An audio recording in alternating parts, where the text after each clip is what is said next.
Hello and welcome to the Build with Baer workshop. My name is Pat Baer. I build model kits. I'm excited for this stream. Wait for a few more folks to join us. It is going to take a little while to get adjusted to the unfortunate new normal, which is 10 p.m. Eastern start time for our stream. I've got to get used to it. I want to thank everybody who's here. Harold, thank you for hosting as always. I'm throwing the Bear Cave emote in there. If you're a subscriber, throw the Bear Cave emote in there. Let the people know that you're here. But yeah, if you're watching this on YouTube after the fact, this doesn't affect you. Harold just cheered 26 bits. Thank you so much for that, Harold. Appreciate it very much. Santini is here. Thank you, Santini, for being here. Yeah. Lashbrook is here. Hello, Lashbrook. We'll wait for a few more folks to join us before we get into the building. But yeah, right now it's 10 p.m. Eastern. I don't like that. I liked 9 to 11. I thought that was a good, solid time. Maybe I'd like to do, an early afternoon stream now and again. Can't do that. Right now, and literally I started this stream just like I usually start a couple minutes before I want to get going, give people time to get into the chat room and log in and see their notification and all that. So I started this stream at 9:59 p.m. Eastern and immediately was dropping frames, and then it hit 10 o'clock and that went away. So literally 10 p.m. is the earliest I can stream. And of course we're going to get into building. Don't worry about that. But this is the pre-show-ish kind of a thing, a little chat back. So I had folks over yesterday, Time Warner Cable, Spectrum. It used to be Time Warner Cable. It's Spectrum. Spectrum person came in. It was nice. Very nice gentleman. Saw my model kit boxes on my shelf and the few that I have displayed. Apparently this person does car model kit building. So had some questions for me. Asked me about Gundam stuff. What's a good place to start? Asked me about Lego and was like, hey, what's up with those dragons? And I was like, I'm glad you asked. Let me tell you about Ninjago. And he was like, pretty psyched about Ninjago. He had never heard of it. So it was like, cool. I got a new modem, but it doesn't fix my problem. And my technician was like, I don't know what drop frames. I don't know what to tell you. It's probably the line going from this building to the street, or behind the house, actually. And he's like, yeah. To fix that line, I have to go into your neighbor's yard. And I was like, okay. And he was like, but I got to get my supervisor to prove that. And I was like, okay. And I have not heard back. I mean, it's only been a day, but more than 24 hours later, don't think, I'm going to assume it's not happening. And that's a shame. So now what I have to do is convince my landlord. I have two landlords. They are a husband and wife. And my landlord, I'll just refer to her now, does not like the idea of lines like electricity, cable, anything coming from the street to the front of the house. But that's how FiOS would install. They would drill a small hole in the wall or use the existing one if there's one near there, and just come in from the street to the front of the house, which is actually right behind me. So I have to convince her to let me do that. And I haven't really explained what streaming is. Let's go to the overhead. We'll get to building this Optimus Prime kit. Here's Optimus Prime. If you missed the stream on Monday, here's what Optimus Prime looks like. There he is. We've done some body. We've done some stickers. I do not enjoy building this kit.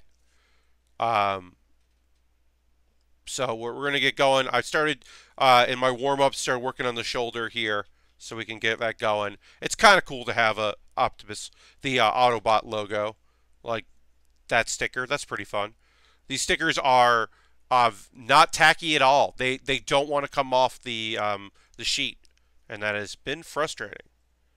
But anyway, so I have to convince my landlord that she should be okay with the idea of having one cable come from the wall, from the street at the front of the house.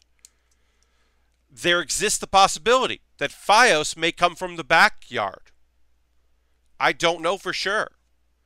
Um, I believe they would come from the front, which she has said that she's not interested in. So I haven't really explained like what streaming is. I've just been saying video conferencing. Um, um, so I don't know like what to tell her about that. Weak Mint has, hi Pat, question about your cable situation. Do you not have power lines? Are they all subterranean? So how this area in New York works is power lines are subterranean. Cable lines are often go through not on the street, but like if one street is facing one way and their houses, and then they're like in my backyard, which is that way, there is another neighbor's backyard and then another street. So the cable lines go through, and sometimes power lines go like on the edge of people's property, in the no zone of people's property where backyards face. Not everywhere. In this neighborhood, that's what it is. But phone lines run along the street. So there is a phone line that goes from the street to my house. No one uses it. I think my landlord has phone through cable. So there are power lines. So like I said, I haven't tried to explain what streaming is. What I've been saying to my landlord, landlords, in a way of explaining what's going on is I've been saying that I do video conferencing. And during the day, I can't video conference, which is also true. Discord doesn't work great when I'm doing this, so that's not an accurate statement. Skype wouldn't work well. Occasionally there's been a time where I've had to do a Discord chat with someone, and I have used my phone and just paid, with my data plan. And that's not great. I would prefer not to do that. So, I have to now convince my landlord that it's okay for me to get Fios, and that she should be okay with that. And we'll see. I would love to get Fios. Right now, I would spend $6 more a month to get way better internet than I have now. It'd be like 100 up, 100 down, and really it wouldn't be that. But right now, after 10 o'clock, right now, I'm getting 5 up. So anything would be better than that. And we're doing okay with that, right? Like, I just want a steady frame rate. Hello, Ultron. Happy to have you here. Thanks for jumping in. I just want a steady frame rate. That's really all I want. I don't want drop frames. I want a consistent. It doesn't have to be great. I'm not streaming 60 frames per second video games. I'm streaming my face, and I'm streaming an overhead shot of my arms moving. And then occasionally I do some other things. But the game I stream the most right now is singing and Hearthstone. Neither of those require a lot. So, but I just need it to be consistent. Sorry, Bears, which gave good game titles. I understand, Ultron. I'm going to have a backlog when I'm done with the stream. This 2 hours, I'm sure there'll be a few. So Santini says, ooh, Optimus Prime says, Rich. Yes, Rich. I'll talk about this in a second. Typically, unless it's emergency, your digging requires calling for marks to give other utilities time to mark out the ground where they are over digging.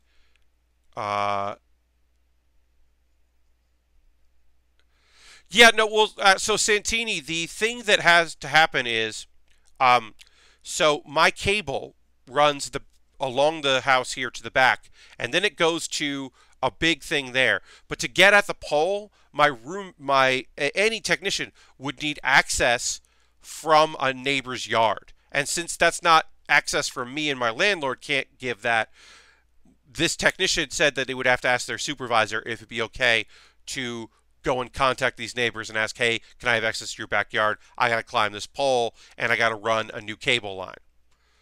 I do not know if I don't know if that person is asking for that. Um, at this point, it seems unlikely, and it seems more likely that I will just need to get FiOS. So that's my goal right now, is to convince my landlord that she should be okay with one line coming from the front of the house, and then I can tell her if FiOS is good or not. Because I just want the option. I want to stream at 7 o'clock. If I want to stream, like, next Saturday, not this Saturday, next Saturday, I'm covering a work shift for a coworker because I'm going away the following weekend, right? So I have a coworker like that agreed to cover my shift if I cover his, so I'm doing that. So I can't stream next Saturday night at the normal time. Not this Saturday, next Saturday. So I'm going to stream in the afternoon so that I can still do a stream that day. But that means that I have to go to a space and do a mobile stream. And I'll do it, and I have no problem doing it. But wouldn't it be better if I could just stream from my apartment from 4 to 6 that day? But I know I can't. So I have to then go out of my way to be able to do it. And that sucks. It just sucks. So Rich, you had mentioned that I'm working on Optimus Prime. Yeah, so this is an action figure model kit. It does not transform. It is just the attack mode, which is the robot, mode, the non-vehicle mode. So far, the pieces have been fine to put together. The instructions are okay. My number one complaint with the sheets is that the letter C is right here. There's no way you'll see it, but it's very tiny, and I don't like that. I want it to be easier to see. It's not easy to see. And then also, these stickers are small and annoying to get off the sheet and put on the kit. So that's my big complaint about this kit so far. Overall, it does look cool, and I'll be excited to finish it, but it is not that enjoyable of a kit. I'm looking forward to the Naruto kit that we're building next. That Naruto kit is it is from the same Bandai line of the Dragon Ball style kits that we've built. So it will and it also has magnets in the feet, which seems pretty cool. Ozone online, first off, hey buddy, how's it going? Good to see you in chat. Says nothing will top the time you streamed from the Nightmare House during PAX Unplugged. That stream, that internet was not, the signal was very weak, but we managed to make it work, and I'll always be surprised about that. That internet was like, I was at the really far away from that signal, and it still worked. That house was a nightmare. But the stream itself worked great. And that's a bummer. That was still a better experience than me streaming here in the afternoon right now. But yeah, Owen, happy to have you here in the chat. Thanks for joining me tonight. Chihuahua Pugs asked a Naruto-related question, which is, what is your ninja way? Well, my ninja way is to support the people that are going to put in the work to actually make change. My ninja way is the way of Shikamaru. And also Shikamaru's son, whose name I can't remember, which is basically to be like, ugh, what a drag. But I'm going to step up. I'm going to do what's right. I'm going to support my friends. I'm going to make it happen. That is my ninja way, is support. Find out what's going on out there. Help people out. Make it happen. Be the change. So yeah, so we're working on Optimus Prime, and it's fine. It's fine. I took Starscream off of my Amazon wish list because I just am not interested in building another kit from this line. There are only a couple of them, but F18. But yeah, I'm just not super into this kit. It's not really doing anything for me. So this will be a one-off in the series. But also, like, it's good to do different kits, right? Like, I'm not tired of Lego. I was a little tired of Star Wars Lego, so doing the Ninjago stuff was really fun. And doing the Overwatch stuff was very cool because it was just very different and modern, and that's fun. Um, that stuff is stuff that I'm certainly into, and I like trying out, different things. So, like, you can only do so many Gundam. But but I love Gundam. And the next time we do a Gundam kit, I'm gonna be psyched about it because it'll have been a while. Uh, Chihuahua Pug says deeper answer than I was expecting. Yeah, I mean that's also my ninja way is don't miss an opportunity to be positive. That is probably actually my ninja way. 1 and 2. All right, so working on just putting together parts of our arms here. Some of this feels very reminiscent of doing, every kind of model kit we've ever done, right? Some of this feels very natural and very much like Gunpla. Clearly, who made this? This is Foray model. Flame Toys. Clearly, Flame Toys knows what's going on and knows what, like, they have some idea of what they're doing. I just don't particularly appreciate it. But yeah.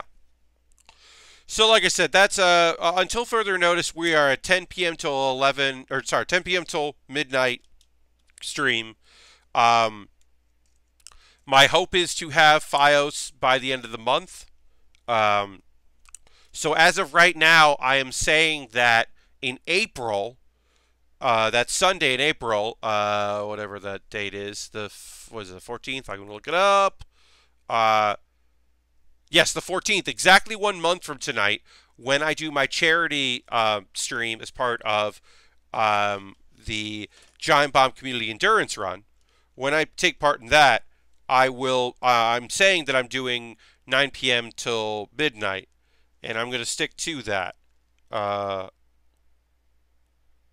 because I don't right now. I expect that a month from now I will be back to doing my normal stream time.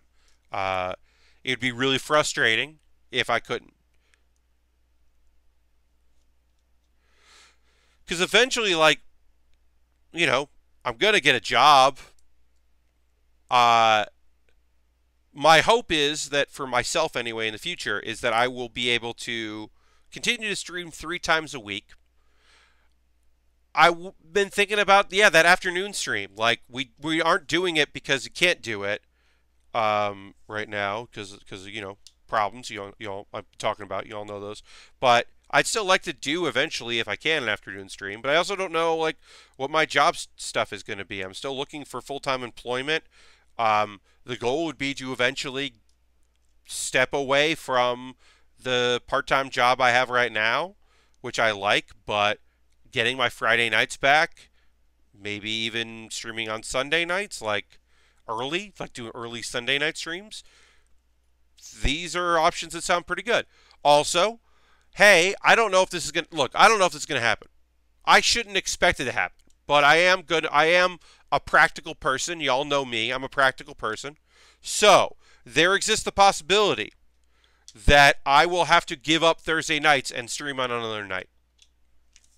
But I won't know that for a while. So I'm saying it now, but I'm not like putting it out there as like a guarantee. I'm saying I'm auditioning to be on a house team at UCB called Characters Welcome. It's a character performance show. Every month, everyone in the group puts together a brand new character. Let's see, D2. Brand new character, and they rehearse it all month and try a bunch of stuff, and then put up that character. They meet the first Monday of every month and every Thursday of the month.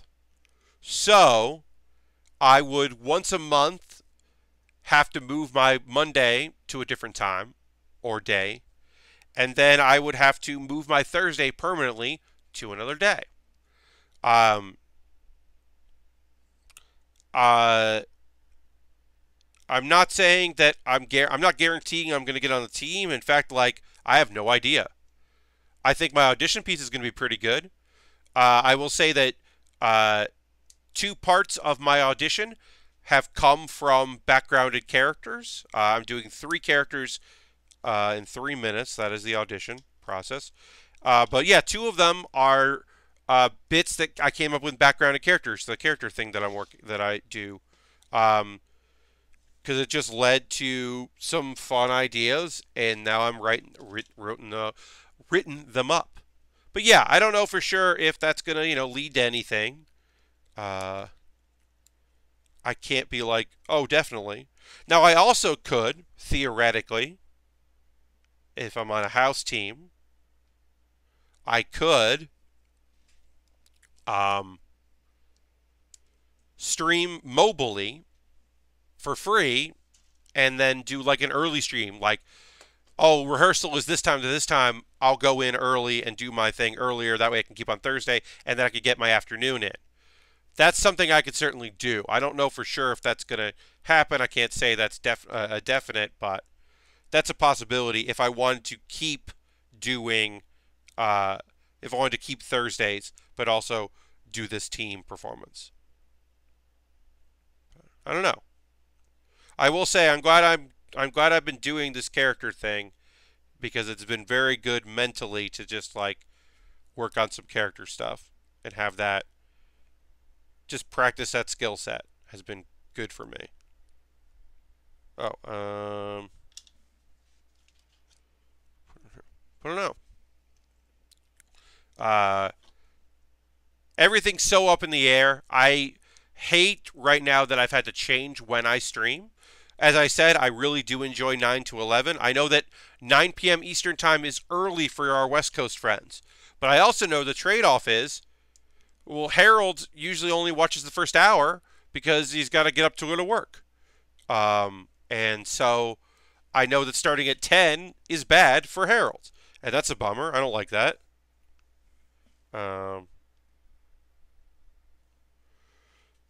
So, it's not that I want to do what's going on right now. It's that this is unfortunately the situation I'm in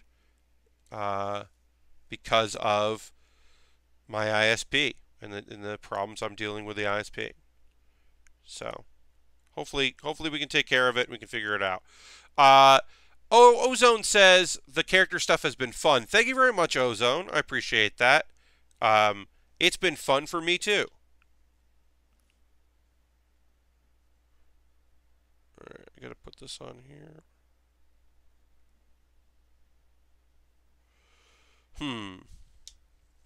Okay. Sweating a little bit here. Alright, so this doesn't go in there. I got this now. Okay. These instructions sometimes leave a little bit to be desired, but I am slowly figuring them out. And then that goes like that. Great. Got it. Did one of them. Trying to do the other side. Harold says, word up, Pat says Humbao, which I appreciate. Tomorrow's a duty day, so I don't have to go in as early as I usually do. Harold, that's great.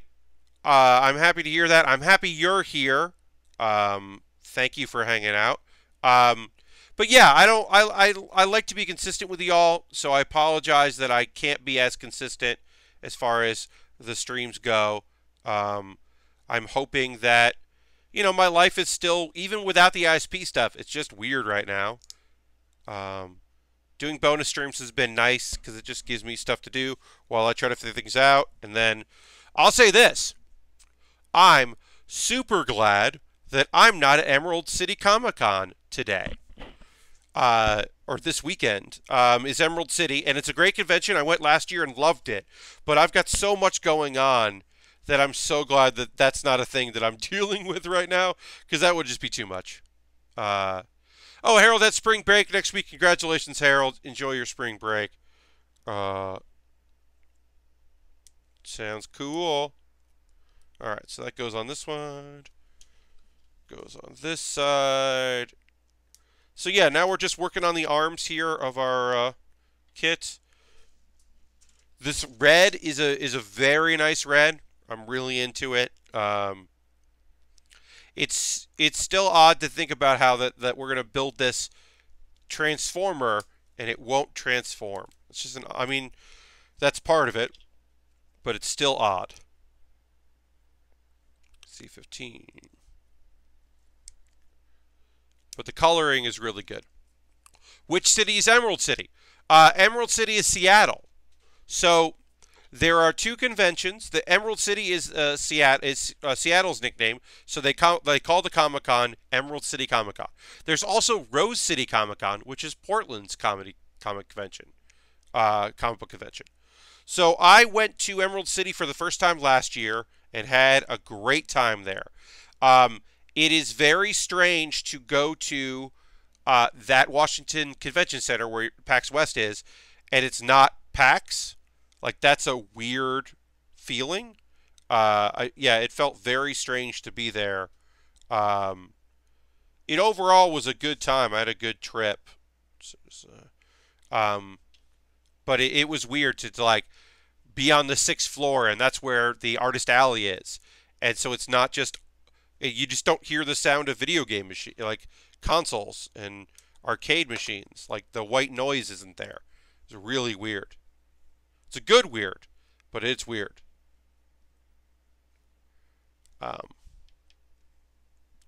So yeah, so I had a good time, but I'm glad I'm not there. Woot Portland, says Aristophan. Yeah, I've never been to Rose City. I would love to go to Rose City sometime. Never been. Never been to Portland. But I would enjoy going there, and I think Rose City Comic Con would be a good reason to go. I just never had the opportunity. Harold says, because teachers need spring break too. They do, Harold. Teachers definitely need spring break. I'm not here to argue with you about that. Harold, you're going to have spring break, and then spring break's going to, then what? You go back to work for a couple days, and then you go to PAX? That's pretty good. That's a pretty good March. That sounds pretty rad. Oh, we're done with the sheets. Okay. Get out of here. Alright, so now we build this again. This goes like this. This goes like that.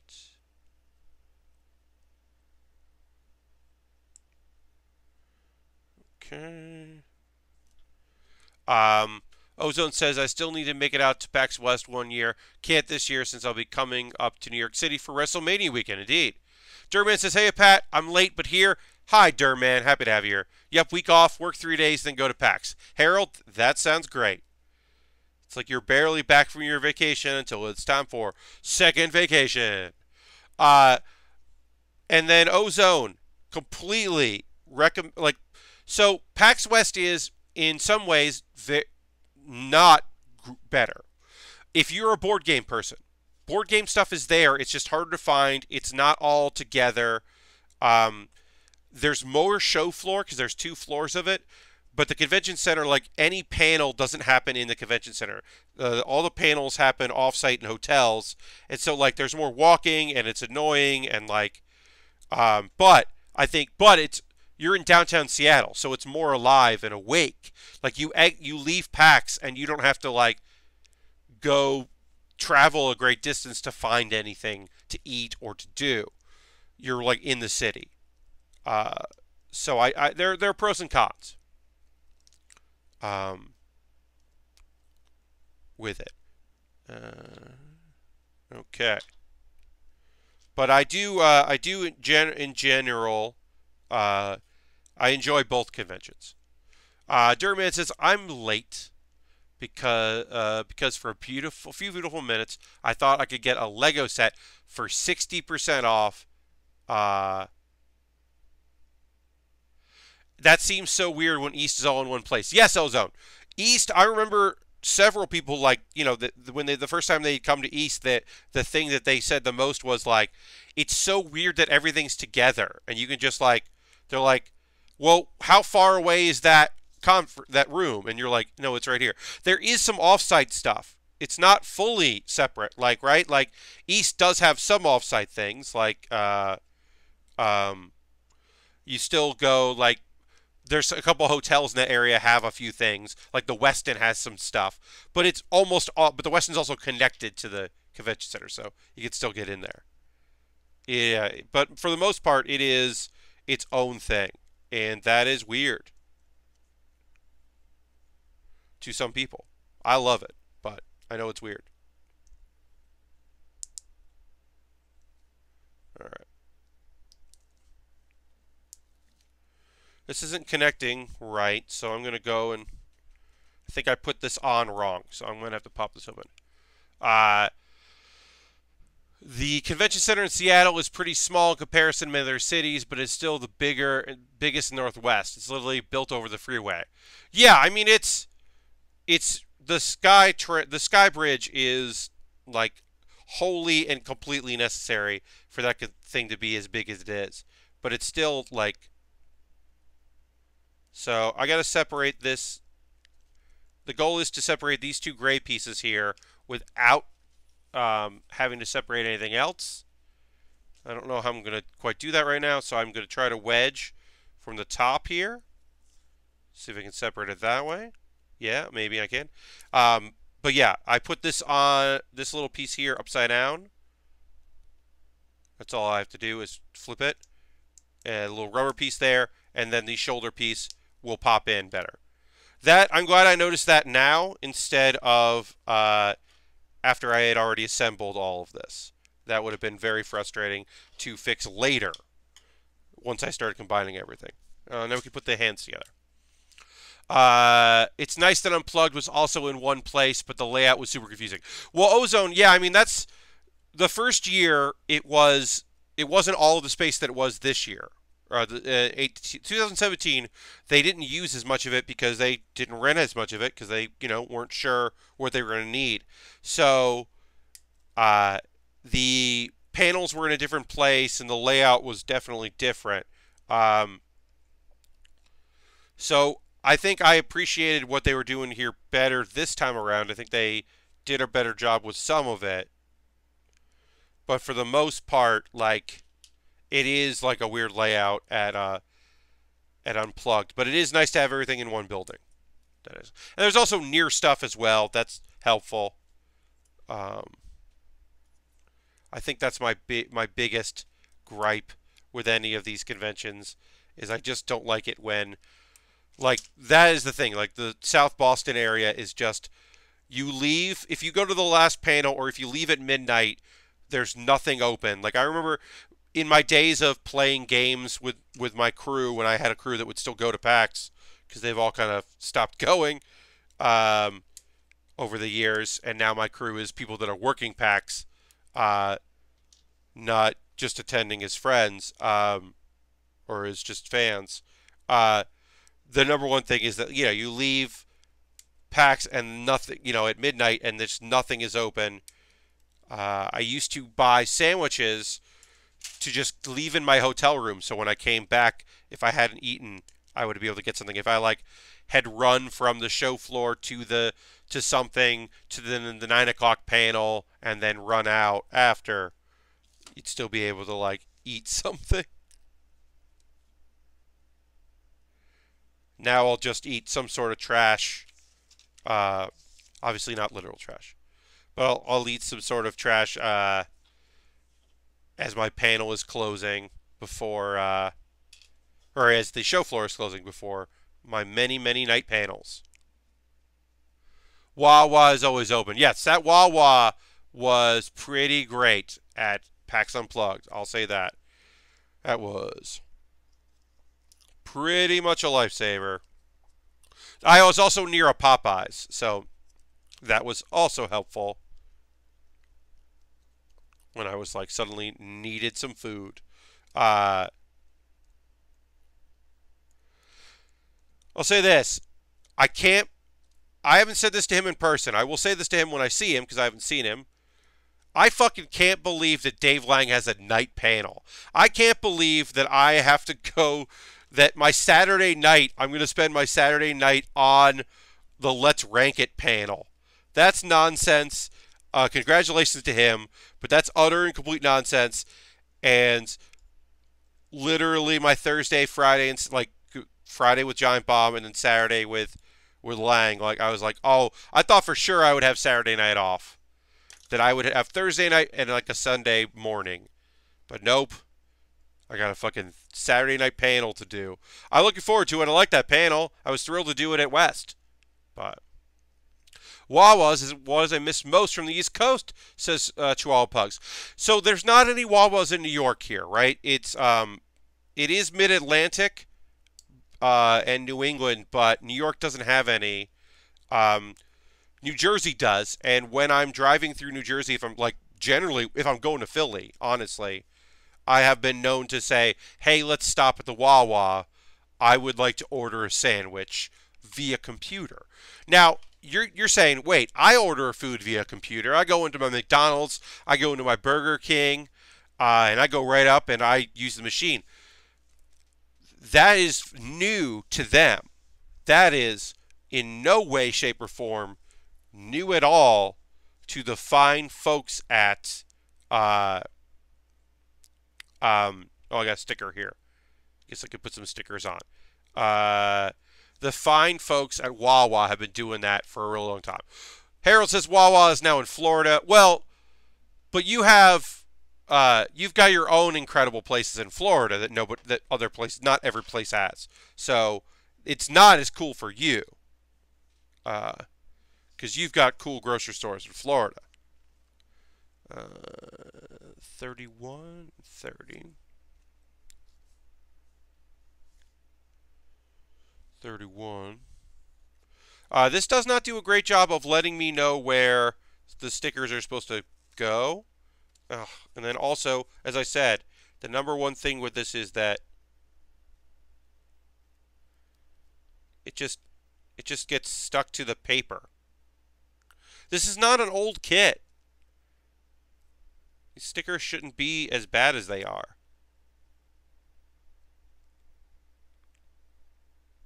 Ugh. All right. That's 31.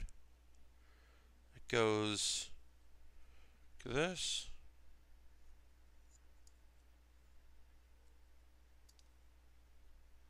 Yeah, these stickers are not great. They don't really want to stick. You have Publix, yes. Yes, Publix has great subs, so you're already doing great there. Whoever arranged the panels this year is out of control. They put League of Heels in main theater again.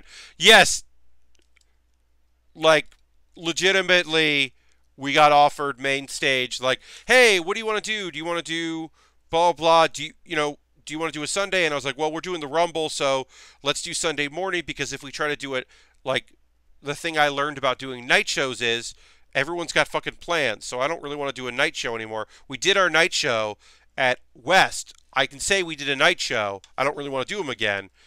The morning show, people don't really have plans to Sunday morning. They just have to get out of their booth, right? Or whatever.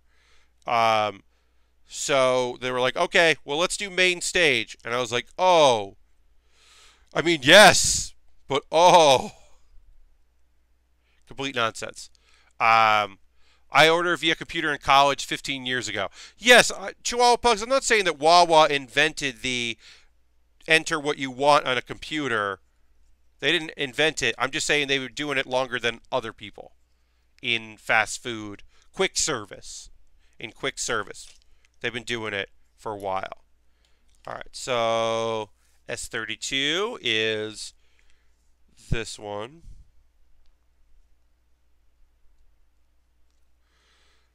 I'm going to try to do the stickers as they come, mainly because I don't want this kit to win.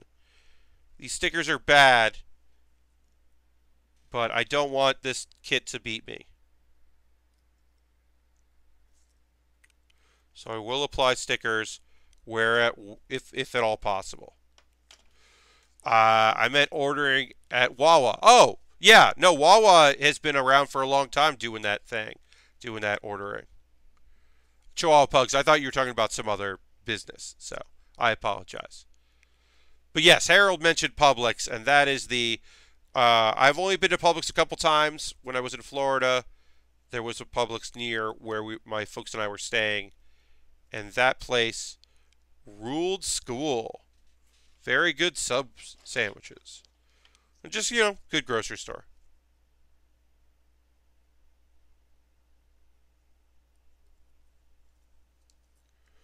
All right. So we're putting some stickers on here. Um, let's go back and build the legs. Oh, I did miss some stickers here. See, that's the real problem. Here's a legitimate issue. One, obviously. Oh, Harold, have a good night. Great to see you. Thanks for coming in. Thanks for chatting with us. Folks, I do want to remind you that if you use your Twitch Prime, if you're using your Twitch Prime coin, that is not an automatic renewal. When it's up, you do need to renew it yourself. And if you ever do renew while you're on the stream, make sure you hit that notification so that it pops up and that we all can see it and give you the old Bear Cave emote. And thank you for doing it. I did miss a sticker here. It just gives a number and points where it's supposed to go. It doesn't show you the sticker and what it looks like, and that is annoying. So I definitely probably have to go back and look for labels of S. But I'm not super into that right now. Cool. Speaking of subscribers, I did get a Twitch payout today. This is the payout for the big old increase we had in January. January was an incredible month for us. The highest number we've ever had as far as subscribers. Many gift subscribers. A few folks donating at higher levels. Lots of bits and coins in January. So I got that payout, and it was incredible. So thank you very much, everybody, including those folks of you, those out there that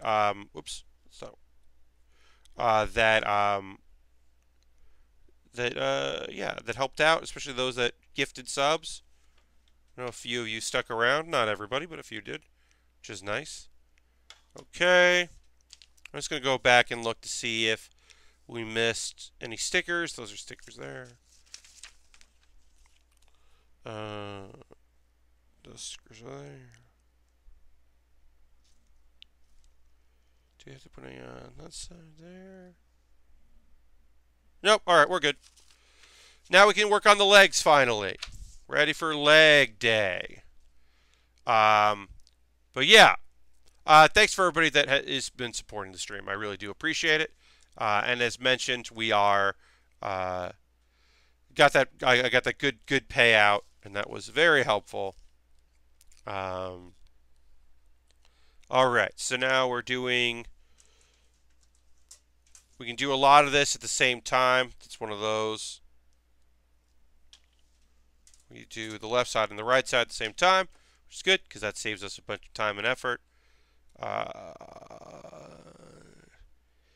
E and F.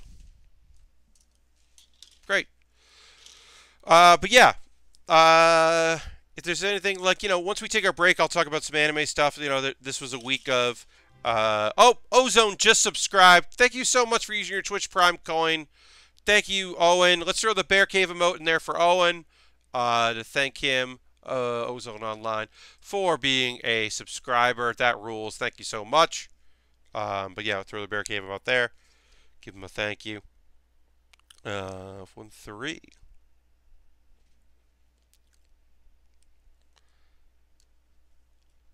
But yeah, so this is the old way of doing it, where it's just like we do as much of each side as possible. Then we'll do the mirror side. It's so weird to put all these wheels on Optimus because we know he won't use them in vehicle mode. Not that he would use them, but you know what I mean. It's that this kit doesn't transform, so it's like it's just strange. All right, so we need E6 and 4. Okay. So after the break, we'll talk about some anime stuff. There are a couple shows that were very good episodes. One show that had a fine episode, or whatever. Um, and then let's see. We'll talk about before that. There's maybe something we could talk about. And we'll need E and F there, so we can do these like that. I wanted to say I'm not going to talk too much about wrestling because I know that even like there's a good crossover here of y'all that are watching anime stuff, or at the very least, like, you know, contemporary. You're not watching what I'm watching, but you're watching something, or you have some knowledge of it. Not everybody, but a lot of people. I know that wrestling is very few folks. I just want to publicly state, for the record, that it bums me the fuck out that Drew Gulak is not going to be wrestling for the Cruiserweight Championship at WrestleMania. I didn't think he was going to do it. I thought he was going to make it to the finals and fight Rich Swann in the final. Basically, 205 Live is a brand in WWE. It is the Cruiserweight division, basically. There is a tournament for the number one contender who will face the champion at WrestleMania. Drew Gulak last night lost the tournament. I'm very bummed about that because Drew Gulak is a fantastic and incredible wrestler. Ozone is up for wrestling talk. Yeah. Drew is... I know Drew from the indie scene. I know him personally. We've met on a couple occasions. I booked him for my comedy wrestling show that I used to run, UCBW. He's a fantastic performer and just works a really interesting, cool style. He has a great character. And I didn't necessarily think that he was going to make it, but I thought that he was going to make it to the finals of the tournament for the number one contender and then lose to Rich Swann. Instead, it's going to be Tony Nese or Rich Swann fighting each other, and the winner will take on the current champion, which is fine. It's just not what I wanted. I want better for Drew Gulak. He's just such a great wrestler. It's just got such a great gimmick. Just got a good persona. His persona at the moment is that he's trying to ground all the wrestlers. He likes a ground-based wrestling program, not that high-flying nonsense. Cedric Alexander. Did I say Rich Swann? I meant Cedric... Wait. Did I actually say Rich Swann? Well, I am officially going to apologize. I said one black wrestler's name instead of another one. Their gimmicks are not similar. They're both fun-loving wrestling characters. Rick Swann is apparently a shitbag in person. They did get rid of him, Lashbrook. You're not wrong. Okay, so I apologize. That's on me. I said the wrong wrestler's name. Cedric Alexander is the gentleman who will be facing Tony Nese. Yes, you're totally right. There's no good way to say it. I said the wrong fucking name. I just said the wrong name. I don't think I confused who they are, but I definitely said the wrong name, and it does not come off as cool, and I'm fine with that. I fucked that up. Cedric Alexander, who's a great wrestler, and I think he'll win, and he'll go to WrestleMania, and it'll be a great match. That match itself will be great, really high-flying. It'll be fun to watch. Both matches, it would have been a long shot for Drew to make it, but I still want Drew to have his WrestleMania moment. Ozone says, on my wrestling podcast last week, I said Elimination Chamber instead of Fastlane for the entire episode. Yeah, that's a mess up. So Cedric Alexander doesn't necessarily have a character. He is so good in the ring and so fun in the ring that unfortunately is his character. So he doesn't get the development. He hasn't really had the development that some other wrestlers in that division have had to kind of stand out. Which is bad. It's not good. I'd like to see a little bit more of him. And maybe we'll get it. I don't know. But Drew Gulak can work so well, and we haven't seen like he did a missile drop kick or not a missile. He did a drop kick uh, yesterday, and like his whole gimmick is that he doesn't do any high flying, and he doesn't want anyone to do a high flying. High risk, high reward. He's like, no, ground and pound. That's his deal. So when he does those things, it's often out of desperation, and it has a big impact. He calls the no-fly zone. He's trying to do that thing, and it's but he can fucking do all that shit too, which is great. I never would have thought I'd be such a big fan of Buddy Murphy before he joined 205 Live. Rich, isn't it weird how a sudden change can really, like, change the environment? You take a guy that they didn't know what to do with in NXT, so they put him in a tag team, and then it turned out to work pretty well.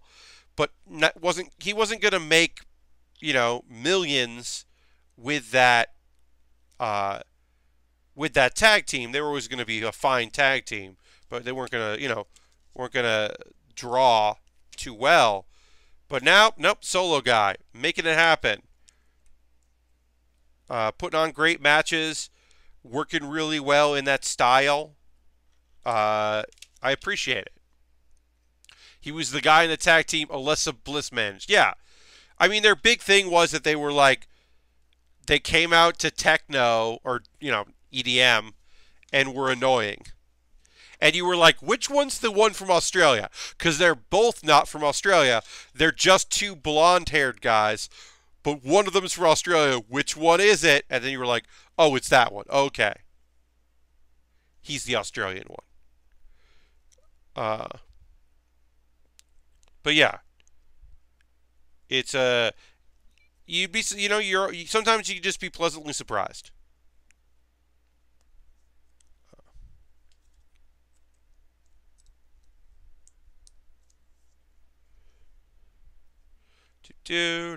Okay, so we've got our left and right side here. We're going to line these up correctly. We're going to get ready to start building some armor here. And just put some armor on this thing.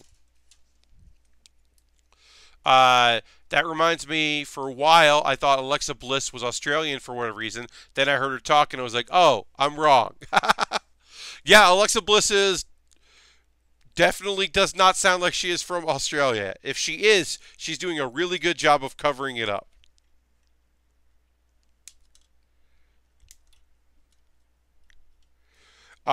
One of my favorite surprises is that I'd kind of gotten out of wrestling stuff and then went back in, and when I was not really paying attention, the Riot Squad came up, and so like I knew Ruby Riot as Heidi Lovelace from Chikara, so I was incredibly excited to see her on TV, but I didn't really know anything about her crew.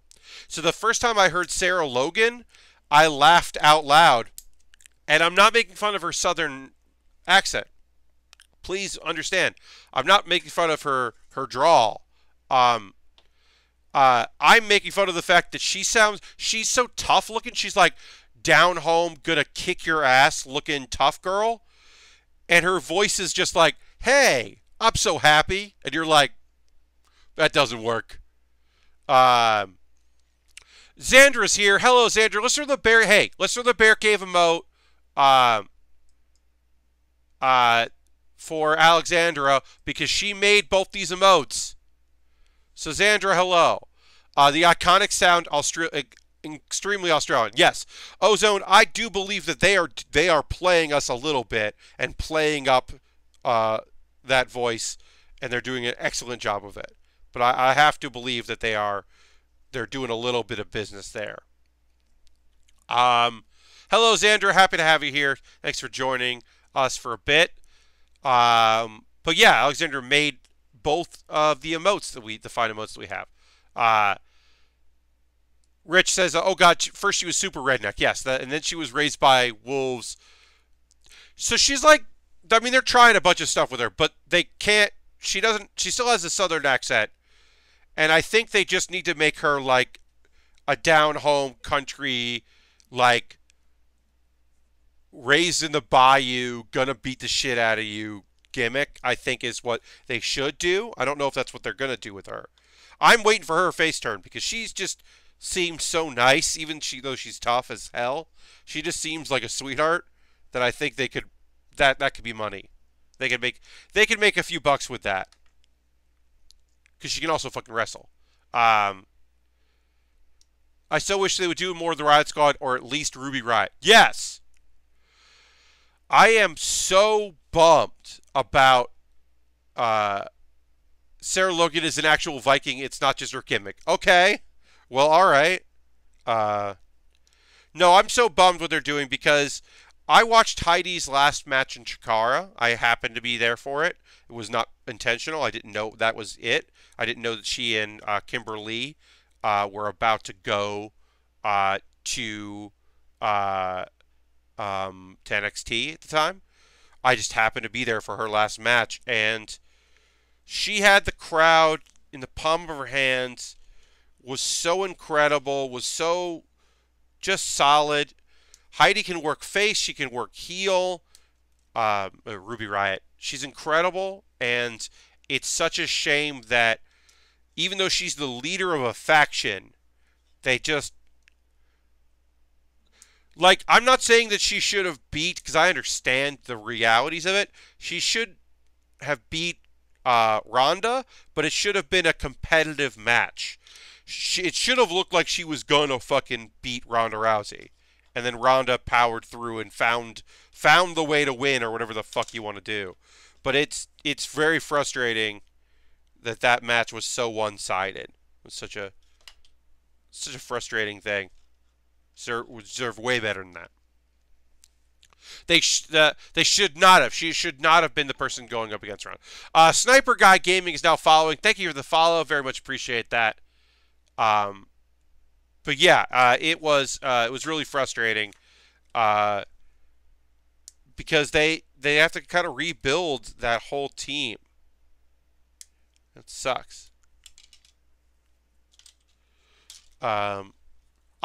I think that they should, as a trio, Freebird style, should go and after the tag belts. Like, the three of them should be going after the tag belts, I think. I think that would be competitive and interesting.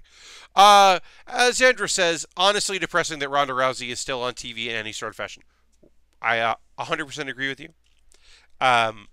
I think that Ronda Rousey put eyes on the product, and that was beneficial to the product. She is bad for business. She is not a good person. She's a fucking denier and a truther and has said incredibly shitty things about trans people. And is generally not cool.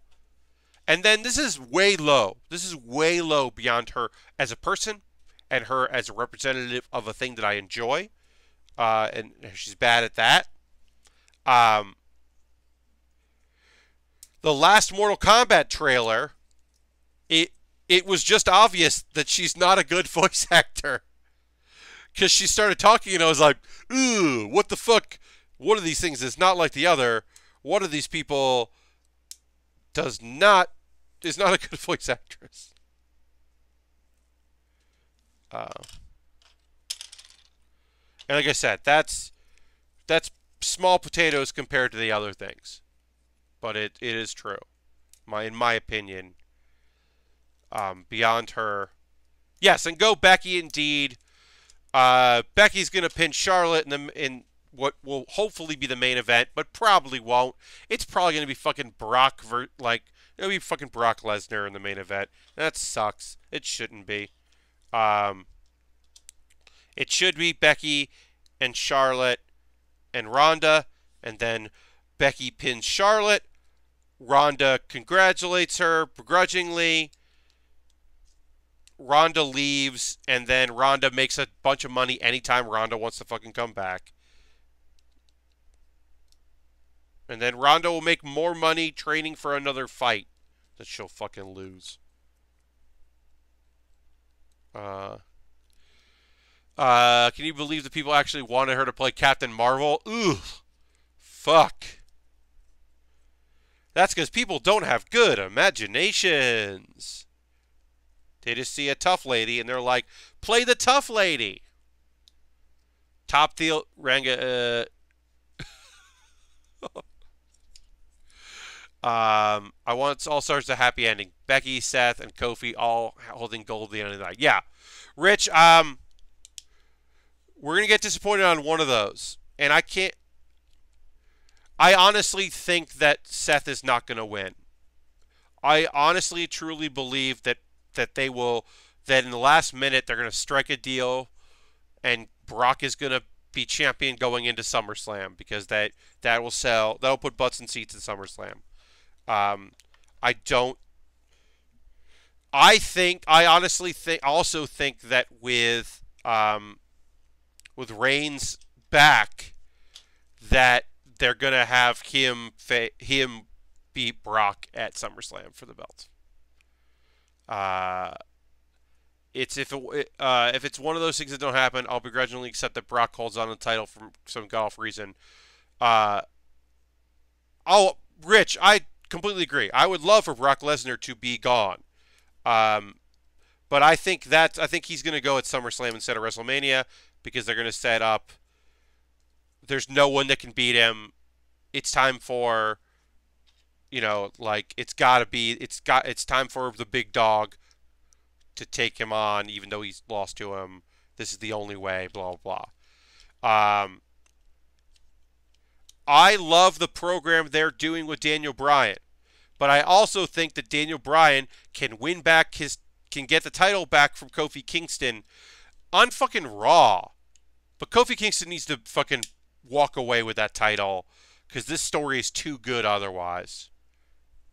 God damn it. It's too good otherwise. They gotta do it. McMahon being involved for me is saying that he doesn't believe he believes he needs to be involved to make it work, but it does give me hope that he still thinks that it's money. That's my hope anyway. Yeah, I need Kofi. Winter Chin Keel, she gets new finish there that isn't. So I do think that Bayley needs a finisher that isn't a belly to belly. I think the belly to belly needs to be the setup. It needs to be the people's elbow after the rock bottom. It needs to be the rock bottom. It needs to be a belly to belly and then a frog splash or an elbow. Oh, she's planted in the middle of the ring. She took him out and then she jumps and does whatever. Or belly to belly or whatever, into a submission hold, and that's how she wins. But the whole, it's just a belly to belly. It's a weird finisher, is what I'm saying. I was at the SmackDown when Daniel Bryan debuted the environmental friendly WWE Championship. Oh, Rich, he's doing such good work. And I'm not trying to take anything away from incredible heel, say it like it is. I've said this. Yes, it can be the signature move. That's what I'm saying. I saw. It's not since I've said this in person to people privately. I don't think I've said it on stream. But not since the Straight Edge Society era. CM Punk, in the program he had with Jeff Hardy, where he was like, Jeff, you shouldn't be a role model. You're a mess. Your lifestyle is killing you. And people booed CM Punk for that because he was the heel. I'm saying that Daniel Bryan's current environmental I'm better than you shtick is the best thing since that. That's the last time I've seen a gimmick this good. It's just so fucking good.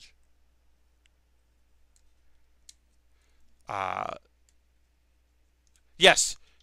I want more.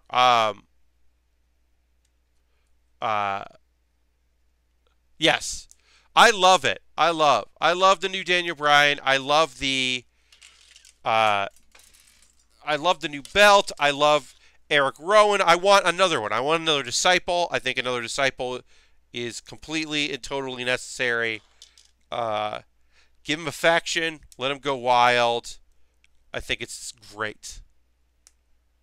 Um, I think it's just a good story, and he's selling it so well. And I love heels.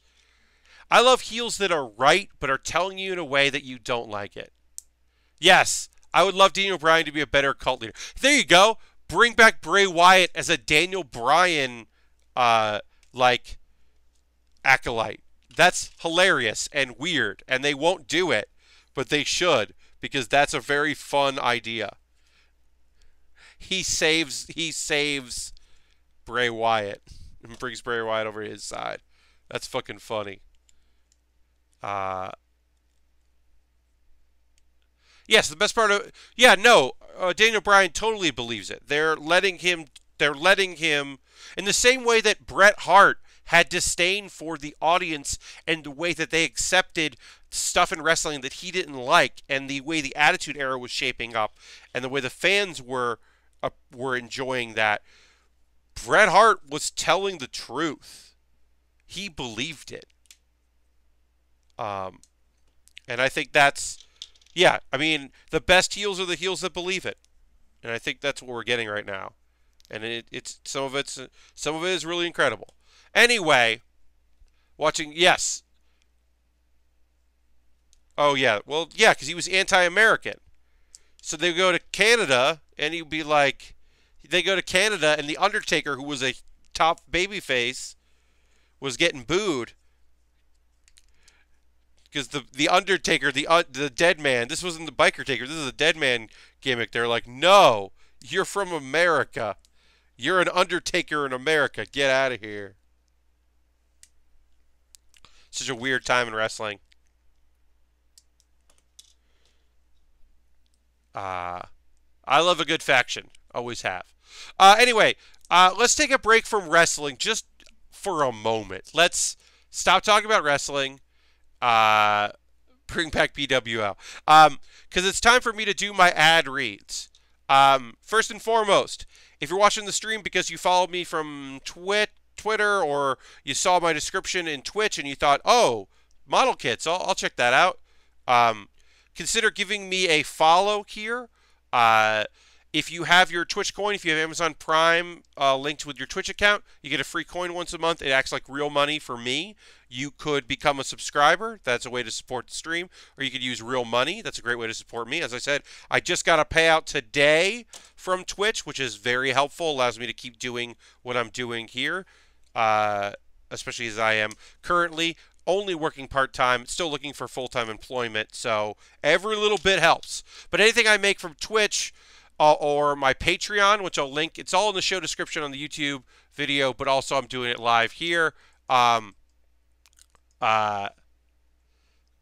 also have a Patreon. Consider taking a look at that. You can find out what I'm doing there. Lots of cool stuff on my Patreon that maybe you want to support. You get videos early. So if you like my Let's Play series, if you like my series of videos called, oh, Mr. Bob just subscribed. That's 19 months in a row. Thank you, Mr. Bob. Let's throw the Bear Cave emote in there for Mr. Bob.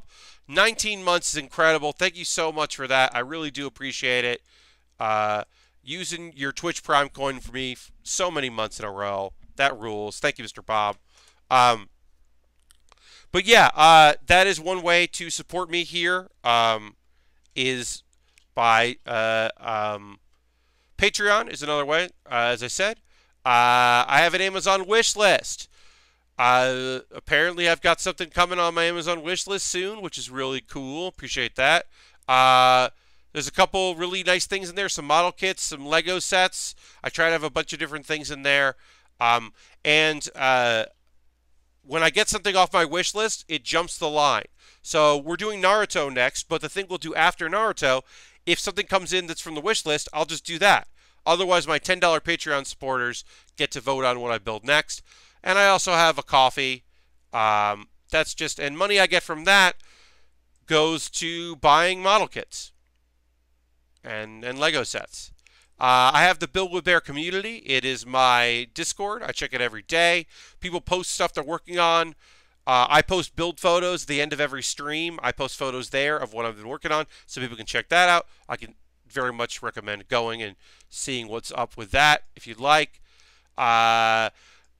This week this past Monday, I put up the second episode of Uncommonwealth, which is a look at mods and cheats in Fallout 4.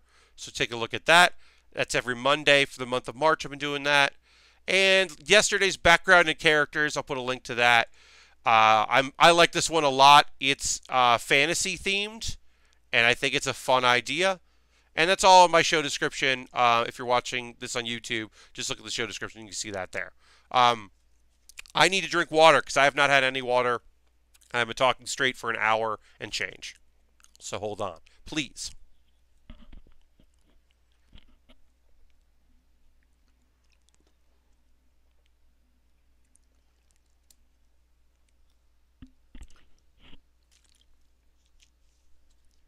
I realize I need to be better about that, and especially as we start getting into the warmer months, I start sweating more. I need to be more cognizant of that. So I will endeavor to do that. Oh, we got some stickers here. But yeah, thank you everybody for subscribing. As Mr. Bob renewed with Prime, you do have to do that on your own. You can't. It doesn't auto renew if you use just money, cash money. Then it will renew it for you. But if you're using your Twitch coin, you got to do it each time, every month. And then make sure that if you're renewing, you throw that notification up so that we can all throw the Bear Cave emote there. And thank you.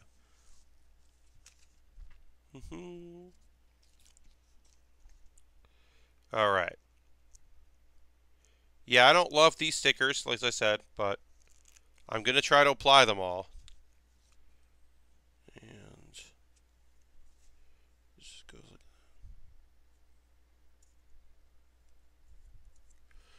that. It does make the kits look better, right? So if it makes the kits look better, then we'll attach some stickers to them. And so many stickers to apply. Let's do it though. But yeah, I recommend joining my Discord. It's very light. We don't, I'm on it pretty often. Like I said, I check it every day. People post photos of model kits and Lego sets they're building. People link to their streams. Harold and Johnny and Durman are all people that stream, and they make it a point to post about that, which is nice. Nice to see it. Our brief friend Canadian Papa Bear, who came and went, which was, hey, that's part of it. I understand. Yeah, was streaming for a bit there.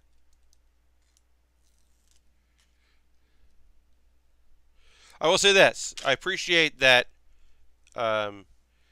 Canadian Papa Bear came in out of nowhere, but backed at the $15 level, which is awesome, and then disappeared. But had won the model kit for at the end of last month, and said, "Oh, get it to somebody else," because I think they knew that they weren't gonna continue just to do the stream. So I appreciate that. I don't know how this sticker is supposed to apply. Like this. I've got a very big sticker here, S37, and I don't know how it applies.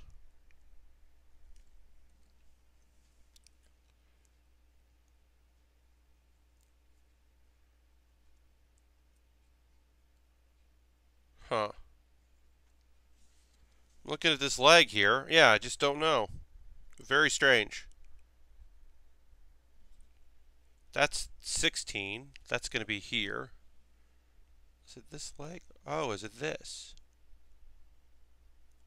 Okay. Nope.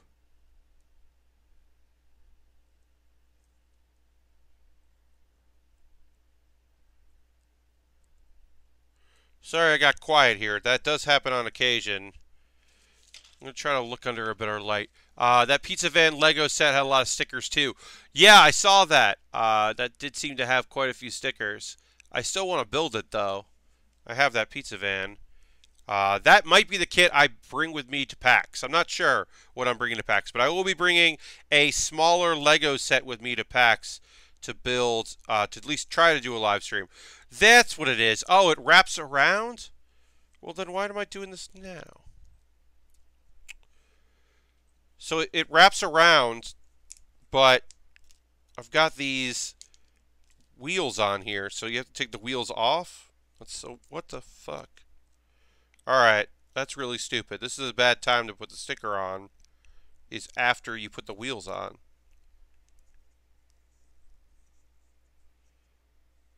Yep, alright. I figured out where that sticker went. That's real weird. Yeah, this thing, at least it's a Lego thing. Good detail in the back of the van. Oh, that's good. But yeah, I mean, the thing is they're decals, so like, they're not, the Lego decals are pretty easy to apply and look great. So I'm not mad about that. Let's see, what other sticker do I need? 18 and 16, 18 and 3. Yeah, there's just so many stickers for this kit, which is really annoying. But yeah, like I said, if it's decals, also the nice thing about Lego is that their stickers like apply really easily. They come off the sheet really easily. They explain them really easily how to use them. Like it's always a good process. But yeah, I'm not sure what kit I'm going to bring with me. I also might do a post panel like late Saturday stream. I've been thinking about doing that. If it works out, because the real thing is that like I know I've got a room at my Airbnb, right? I know I've got that. I got a room in my Airbnb, but I don't know what the internet's going to be like there. So I don't know if I'm going to be able to stream at all that entire trip. Like I don't know what the Wi-Fi is going to be like. I don't know if they're,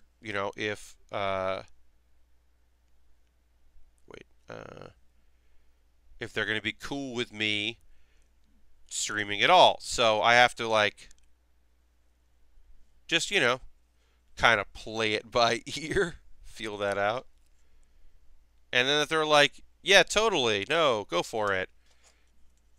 Or, whatever, I don't know. Because I'm just renting a room.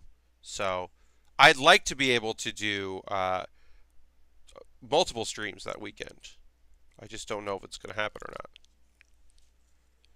At the very least, I can tell you that on Thursday of PAX, you'll be able to watch Improvised Postmortem, and I'll host it in here if you want to be in here and chat with fellow subscribers and viewers here instead of, the PAX chat.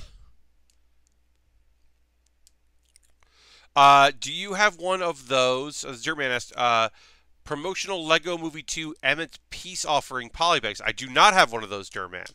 I have nothing from the Lego Movie 2 in my no, do not have one of those. Yeah, we've never built anything from Lego Movie on stream. We probably should at some point, but we just haven't. All right, so 16. But yeah, so the League of Heels panel will be live streamed, and the Improvised Postmortem will be live streamed.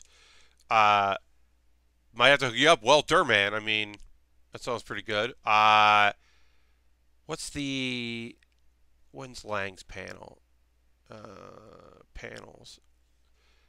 I literally don't remember, so I'm going to look at look it up. And if you're already looking it up, well, fine. But I'm looking it up too. And then I gotta get the mobile app at some point. But yeah, rank. And Let's Rank It is Saturday at 8 p.m. In the Bobcat Theater. Can't believe we have Saturday 8 p.m. panel. But yeah, that should be fun. Can't wait for those really good panels. So hopefully Lang is going to get audio of the panel, but we won't have video of Let's Rank It because it's not live streamed. But yeah, I appreciate that, Owen. Yeah, I am bummed. Ben Pack, unfortunately, is not going to be attending PAX. He originally was planning on being there and was going to be on the panel. I don't think he's like officially said, hey, I'm not going, so I don't want to I don't know why, but he just let me know that he was unavailable, which is a shame because Ben is awesome and it would have been really fun to have him on the panel. But unfortunately, that is not in the cards. So instead, I have not replaced him per se, but it's a good panel, and I think somebody. Yes, it sucks. I'm unhappy. I would have loved to have been there, but I'm thinking folks might end up asking because right now no one's in any group or team. There's no duos; it's all singles. So I'm expecting someone to probably pull a friend at some point. I assume that'll happen. I don't know. I'm not safe for sure, but we'll see. No one could replace Ben. Indeed, it is a shame. But yeah, it's a good lineup. It's a good panel. I'm excited to have people be able to check it out. All right, so I'm going to apply this sticker now before we put on the wheels. Tell Abby to hog tie Alex and bring her with her. Yeah. There are a few people that I've never asked because, I think that they've found the way that they are comfortable with the things they do. So, have not asked Alex to do improvised postmortem because Alex is a funny guy, but Alex does not consider himself to be a funny guy. Alex thinks that on the podcast, in the world of Vinny and people that are working at it, he's a sniper. He can get in there and get some jokes in. I think he'd be good at the panel. But I know that's not a thing he necessarily wants to do, so have not asked him. In the same way that, not that he fucking goes to PAX anymore, but whatever, but I would never ask Brad to do improvised postmortem. The fact that Brad Shoemaker agreed to do 404ing it shocked me. And I put him on with good people because I thought, well, okay, if he's in with some friends and people he likes, it'll be good. But he immediately was like, yes. And I was so surprised I didn't have to give him the hard sell. Because I love Brad so much.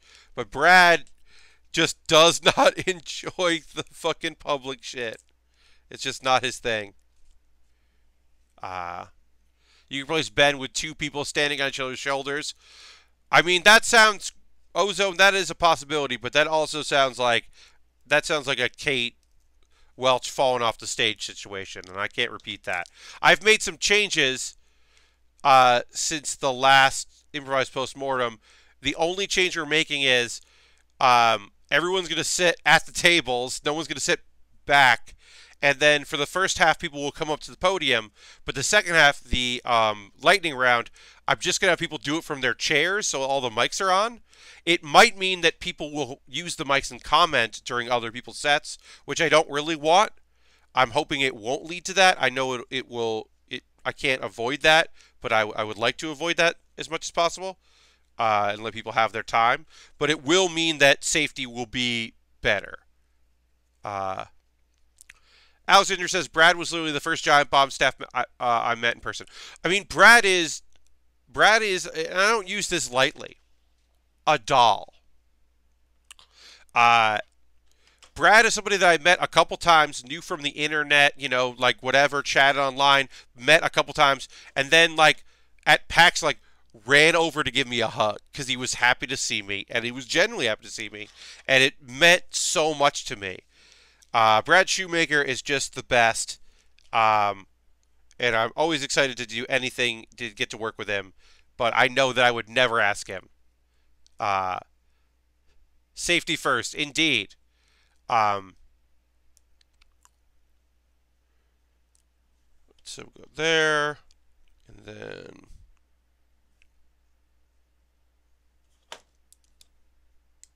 I think the first Giant Bomb person I introduced myself to was, well, I knew Patrick from the internet, so that was easy. But I think Jeff Gerstmann was the first person that I like went and chatted with, probably at a PAX. And then later, yeah, when Patrick joined up, I had already known Patrick from from One Up and like the internet. We had known each other, and we were at the same wedding years ago. So like that was like it wasn't a stretch to be like, oh yeah, hey. Uh, yes, the Giant Bomb harmonics era was an incredible era. But if you don't want people commenting while they're talking, make sure to turn off Lang's mic. Yeah, I mean, Rich, it's really just down to like when someone's at the podium, I think it'll be fine. I don't expect people to like get on the other mics. It's the fact that I'll have multiple live mics instead of me having a mic and there being the podium mic being the only way. But I think that everyone who does the panel knows what the vibe is, and I think the vibe leads itself to people being respectful of when it's other people's time to talk. So I'm not super worried about it. But it is like anytime I change the formula, it's always like a little cause for concern. It's just really trying to just you know like Estefan said, safety first. But yeah, all the Brattle like pre-show stuff was so fun. You always knew that people would come in on Thursday because they would go to that. Uh, it was a good time. I mean, all Giant Bomb folks. I met all those Giant Bomb folks because I became friends with the Harmonix folks. Honestly, I think I've said this before on this stream, not tonight, obviously, but in the stream that Eric Pope went to a show at UCB when I was house managing, and I just went up and said hi, and he was very surprised that that he got recognized at UCB. He was very much like thrown by that. And then that was shortly before Apex, and I went up and introduced myself there and had kind of been chatting with Aaron and with John and with Nick and kind of got to know them. Less with Nick. I think Nick became someone I talked to at PAX a bunch. But yeah, I mean, a lot of that just came because I knew Pope from his appearances on Giant Bomb. And then it turned out we had mutual friends because of the Boston comedy scene that crossed over with Harmonix. Like, turns out we had quite a few. My friend Sue had done a bunch of stuff in Boston and like was like childhood friends with Sean Baptiste. So there was a connection there. Once that became apparent, that made things a lot easier. I met Adam Boyes at one of those Rock Band nights when he threw a space helmet at me. Yeah. So people like to retroactively paint the picture that it's Lang gets wild, but is like a fevered chaos. Vinyaki is the wild card that is self-destructive, and you don't know what's going to happen, but it's not going to be great. And Boyes is the Canadian friend who's down for it, but is the voice of reason. And in my experience, Adam Boyes just goes with the flow. And if that flow is getting wild, then things get wild. This is not a knock on anyone or any of their styles, but that is what appears to be what the deal is with that trio. Is that Lang might be the ringleader, but Boyes is never voicing concern, and is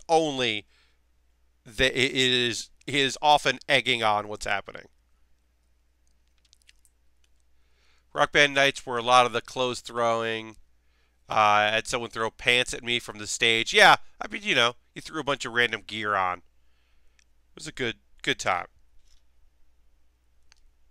I almost left the Brattle one year wearing a captain's hat that I had grabbed out of the um, Brattle like props bin that they had borrowed from Improv Asylum or somewhere. Laugh Boston. I can't remember where they borrowed that bin of props, costume props, and I almost walked away with one, but luckily realized it was on my head and went back. But even the screening was good. I mean, now we're at the point where when Eric Canis does his next video, which I don't know when he's going to do that, but whenever he does his next video, we'll be able to just show that at PAX probably. Like, we'll be able to do a League of Heels documentary there. We won't, like, rent out a space to do it. Improv Boston. That's right, Mr. Bob.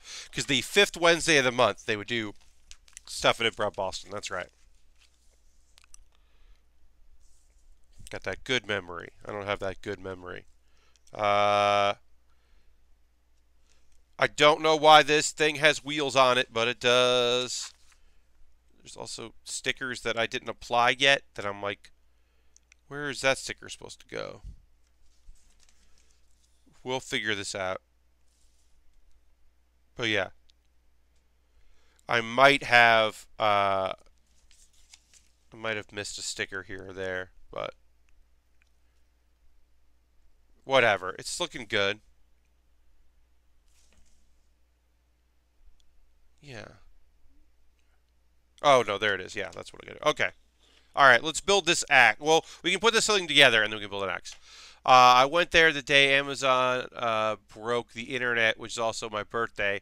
Pope tweeted a picture of me with a Lincoln for shirt out at Ryan. That's awesome. All right. So put this on here. All right. So that's our kit. Our very thin-waisted Optimus. We got to build some weapons here, but we're pretty much done here. All right, so let's build some weapons. Now, it is long overdue for me to talk about anime. So in this last half hour, I did think we were going to get to Naruto. We're not going to get to Naruto today, but we'll get to Naruto on Saturday.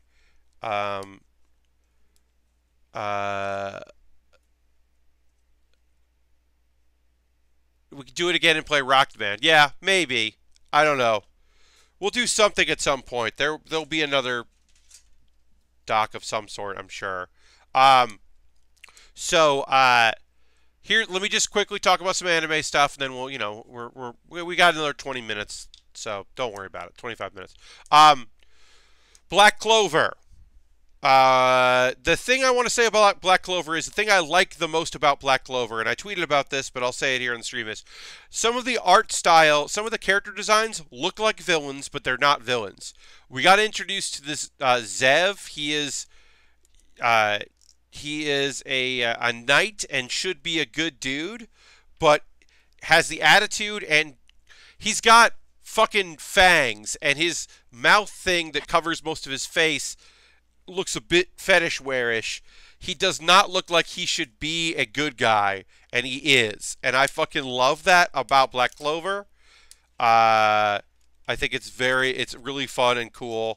And then the support, the healer, the one that has healing magic, who has a crush on our main character, got to do some good shit. And I love that when kind of the support minor characters get to have their moments.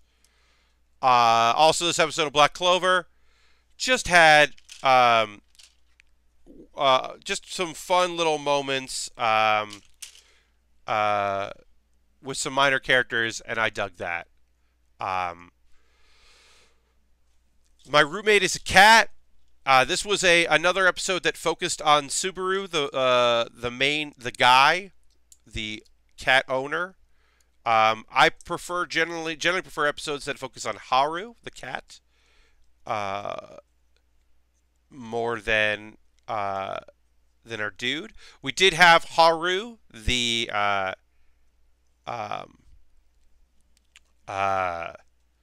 the young lady that used to feed our cat came, and it was about cooking, and it was about, it was a good episode. It's just I like the episodes that are more about the cat than I like the episodes about the uh, very sad author. But I do like that they're kind of like figuring out how to be people together, and I think that's cool. I'm into it. The show has heart, and I wasn't expecting how much heart it has. Uh, so in general, I've been pretty excited about it. 28 and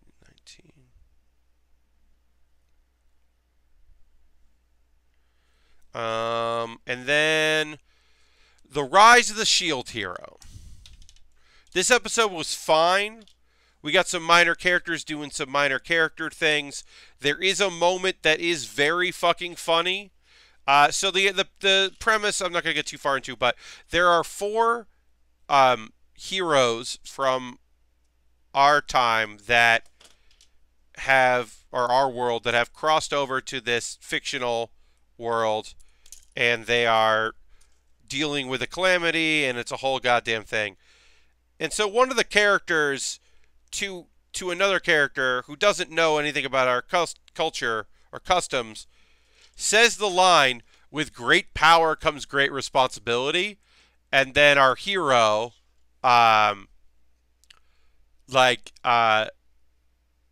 just fucking does a spit take all over another character, like for real, they fucking drew a spit take, and I thought that was pretty fucking funny. That show still has its problems. It's still really awful, but Rise of the Shield Hero did have that fucking thing where a dude is trying to be awesome by quoting Spider-Man, and I thought that was a fun gimmick.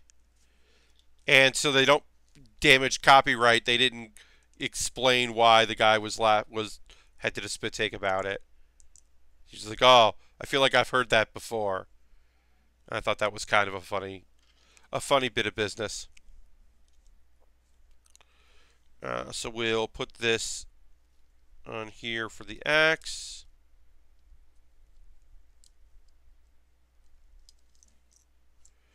But yeah, Xandra. So, My Roommate is a Cat is a beautiful, beautiful story, but also, I didn't realize there's some fucking sadness to it. There's some real shit. It's a heavier show. It's not just, oh, this dude who doesn't know how to talk to people and is kind of a shut-in gets a cat one day, and they're both gonna like figure out how to be roommates and how to be a pet owner and how to be a pet. It is that show, but it's also the show about loss. So much loss, and learning how to trust people, and learning how to be more than you are and bigger than you are. And it's fucking heavy. It's a heavy goddamn show.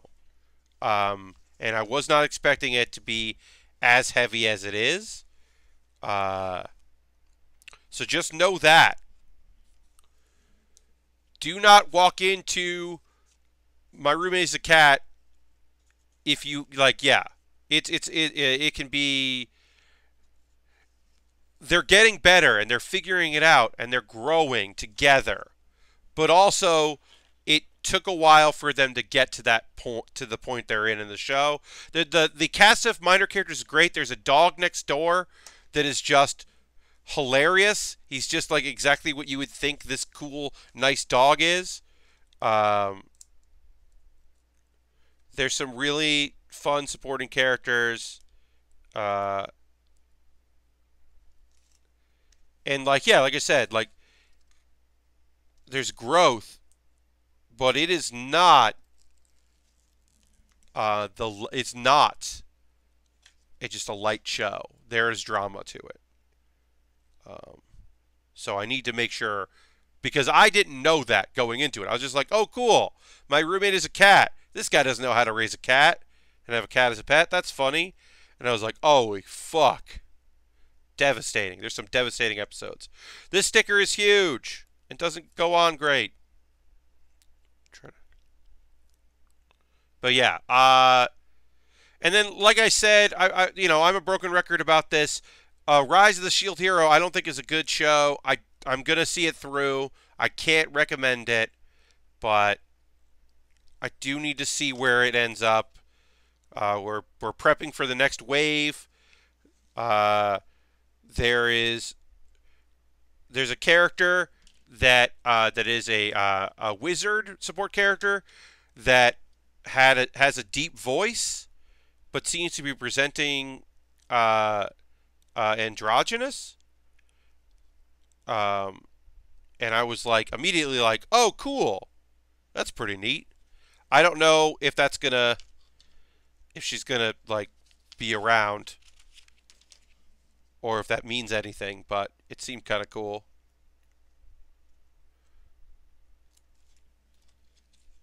But yeah, that show is not. It's just not great. I don't think it's bad. It's not like I just fucking finally stopped watching Girly Air Force because it's not even worth complaining about. Girly Air Force is just an annoying show. It's just nothing.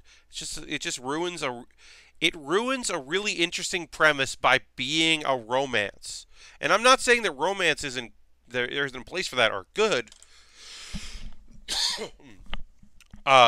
Like romance shows. I'm saying that a show where uh, artificial intelligence and genetics have made artificial beings out of the souls of planes in order to make better pilots for planes to fight aliens is mostly about some fucking doofus trying to teach them how to be real people and them being enamored with him. It it's a harem show with just too cool of a premise for a harem show. It's frustrating because that Girly Air Force could be way better than it is. Speaking of tempting expectations, tempering expectations, watch something. I watched the first episode of Goblin Slayer without any knowledge, and that was a terrible experience. Oh yes, some fucking doofus. Yeah, well that's what it is. He's just like he's a pretty good pilot. He wants revenge on these aliens, so he like breaks into a facility, and then it's his humanity that's going to help save the universe. But really, it's just like girls being into him. It's just a harem show. So yes, Raz. I knew that the first episode of Goblin Slayer was rough as hell. Somehow that's also a harem show, but it's incredibly brutal. Most of the show is not as brutal as that first episode. There are a lot of parts that are bad. I just stopped talking. Eventually, I stopped talking about it on stream, but uh, it is a not great show. Look, the thing with Goblin Slayer is there's a lot to like about it, and it's world building and how no one has real names. They just have like the characters are Cowgirl because she's the one that raises animals, and he's called Goblin Slayer and not Jim. Uh, there's interesting things happening in that show. How they they're like they're just figuring out that they could probably do something like that. Adventurers are living longer suddenly, and there's talk about opening a school. Like old adventurers that survived could teach young adventurers how to survive, and how they're like excited about the prospect of that because they're like, oh, this is a thing we could probably do, and it would like be helpful. And like there's a lot of interesting things happening in that world, but overall, it's a trash show, and it's bad, and people shouldn't watch Goblin Slayer. Uh, I don't know. Everything about Goblin Slayer is bad except like the world building is interesting. maybe read about it on Wikipedia. All right, that's it for stickers. No, I have what I have left. I have. Oh, I didn't do these. I'll do these. Um, you did watch the rest of it after I went and looked up some content warning spoilers. Yeah, I mean, when you're prepped for this character's blind, I bet I know why. It wasn't good. There's not a good reason why this character's blind. Like, let me look that up. Okay, great. Are we going to see that in the show? Okay, great. Like, you just have to be ready for it. It's a rough show. I'm not saying that adult content, like, I mean, Devilman Crybaby is an incredibly rough show, but, like, I don't know. I don't know why that earned it, and for me, the first episode of Goblin Slayer. Well, also, here's this. So, yes, it's not too bad. It's not great. Um, it's not as bad as it goes on. That is probably the roughest the show is the first episode. But like it's that weird thing where so you have goblins in that show which are obviously awful and do horrible things and are bad and everyone's fucking scared shitless of them and it sucks. And then you have a show like That Time I Got Reincarnated as a Slime where goblins are like just kind of wimpy and scared, and then they get to be more badass because of Rimuru. So it's this very strange dichotomy between the two shows. I just clicked on it from the front page, so I didn't see any of the content warnings. Well, I'll say this, Raz. The content warning wasn't there when the first episode aired.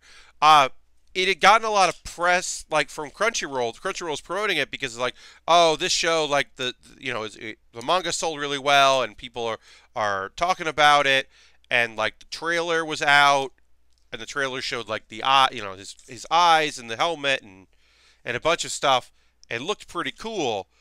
But that content warning came later. They eventually added that content warning. That first episode aired, and people were like, "What the fuck?" They were not prepared for that show. So yeah, so that's not good. I don't like that shit. But yeah, it's a rough one. There's nothing really rough going on. I mean, I bet that there's that show like I don't hear anyone talking about. Dororo is rough. That's on Amazon. That's rough in sadness. Some shit happens to people and it fucking sucks what happens to them. Bad things happen to good people in Dororo. And so there's some rough there. But for the most part, it's just good action with some real sadness. But it's not like content warning. It's just violent. Alright, so we are done with Optimus Prime here. I'm gonna... Oops. Fucking chest popped off. So we're not quite done with Optimus Prime. I like that I'm like, and we're done with Optimus... No, never mind. I don't know if Optimus Prime can't handle his weapons or not, but I'm gonna take his weapons off, and then we'll try to reassemble them. There's a new anime coming up about, like, people who end up on an island... and there are bugs, and they're like a bunch of school students end up on this island, and that seems like it's going to be fucked up. That show looks like we're going to spend episodes with characters who seem cool, and then they just get murdered, and it's going to be one of those shows where they're like, oh, we haven't killed someone that people like in a while. Let's make sure we do that now. Alright, I gotta reassemble this, but we're basically done with this kit. We just have to do some assembly here. I noped out of whatever that show was as soon as you mentioned bugs. Yeah, Island of Big Bad Bugs, apparently. I don't know the name of it, but that, I'm like, no thanks. But then there's a show about, like, a mysterious island where magic is now real, and there are some people that are going to go to that island and fight, like, dinosaurs, and I was like, well, that sounds like something I might be into. That, I'm like, okay, I'll give that a go. So So I don't know why. I'm gonna reassemble this here. Raz says, Goblin different settings. It depends on whatever the author. Of course, of course. It's just that, I mean, that I totally agree with you, Raz, that there's a difference between author and intent. I was just saying that it was interesting, to me anyway, that there were two shows that started basically at the same time, and in one, the main villain of the whole series was different groups of goblins, and the other, goblins were the first demon, or not demonic, monster race that our hero, the Rimuru the Slime, met, and they met Rimuru and were like, hey, please help us. And they were like, pretty cool and nice and like comedic effect and all that. They're definitely there for the comedic effect, but they're mostly just like chill and cool, and how that was interesting that that happened at the same time. But yeah, of course, the idea of goblins not being bad is not super common, and I appreciate that. But also, like, yeah, they're also the idea of kobolds or smaller things being a villain and be like, oh, I'm not worried about, you know, a thing about Goblin Slayer that's interesting is that there are heroes out there, that there are heroes that just save the world from the Demon King or like whatever, but our hero isn't interested in that. Our hero is interested in killing goblins, and that's an interesting part of the show for me. That's the thing that he's into, is one small part of this world of monsters. But it's necessary. Someone's got to do it. I don't know. I like that. Like I said, there's interesting elements to Goblin Slayer in a show that overall I can't recommend.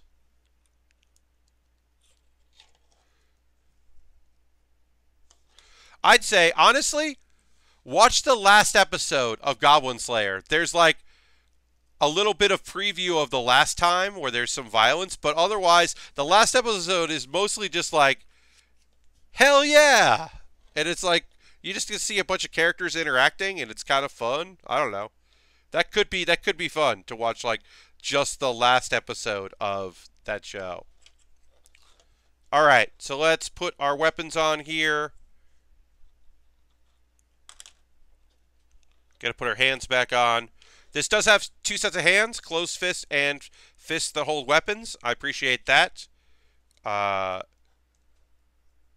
And there is a way to connect this on the back. You can pop these pieces on here if you want either of these weapons to be on the back of Optimus Prime. But we're not going to do that because I like him holding them. But that is going to do it for this stream. We did not get to Naruto. I will be building Naruto on Saturday at 10 p.m. Eastern Time. We'll stream 10 p.m. till midnight. But we finished Optimus Prime, and we will get to Naruto. We'll start with Naruto on Saturday. I believe I'm getting something for my wish list soon. That'll be done after we do Naruto, because that's coming soon. I have a couple things I think coming from my wish list. One coming very soon, one coming we don't know. Thank you, Xandra, for hanging out. Always appreciate you being here. There's always more Naruto, indeed. But yeah, I hope you all have a good night. I'm going to take a photo of this. Archive will be up tomorrow. Like I said, Saturday night, 10 p.m. will be the next stream. I hope you can join me for that. Thank you very much for being here, and I'll see you next time on the Build with Baer Workshop. Good night. Goodbye, goodbye, goodbye, goodbye, goodbye.